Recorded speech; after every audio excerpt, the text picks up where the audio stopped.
I want corporate hissy fit stories, like ones where you've seen adults completely lose it. I'll go first. Back when I was in software sales, I was working with a customer that I had had an ongoing relationship with for years. They were finally ready to pull the trigger on a solution that we had been talking about for a really long time, and I was working directly with their CFO.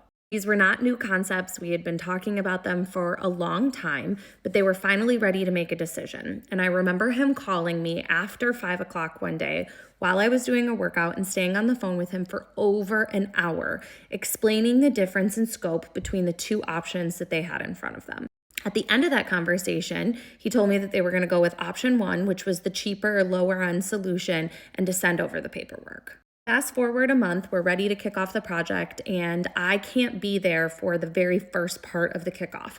I'm pregnant, I have a doctor's appointment, and my boss is like, "We've got it, go to the appointment, come join us afterward." While I'm sitting in the doctor, my phone starts blowing up. My boss, the project manager, the consultants on the project are all calling me and texting me, sending me Slack messages, freaking out. I finish up my doctor's appointment, I get in the car, I start driving there, I call my boss, I'm like, "What the hell is going on?" And he tells me that the CFO had kicked my entire team out of the meeting and told them that the scope did not reflect what he apparently signed off on. He swears that I lied to him and told him he purchased the higher end solution. The second that my consultant brought up the scope of the project and mentioned that the features that were in that second option were outside of scope, he apparently started yelling.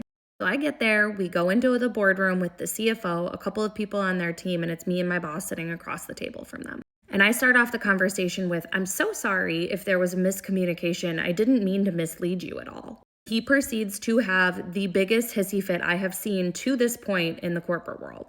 "I don't give a fuck what you meant to do. It doesn't matter what your fucking intentions were." On and on and on for a while until finally my boss was like, "That is enough. You don't speak to her that way. Cut it out." The conversation doesn't go anywhere, and fast forward again another week. He's threatening litigation. I have to go back, pull all of my receipts from my email and our CRM, and then my leadership goes to sit down with him with all of the receipts printed out, and he admits he never even read the contract. After an hour-long conversation, he still didn't understand the scope of what he was signing off on and still didn't bother to read the contract, but then had the audacity to throw a fit like that. Tell me your stories in the comment or stitch this.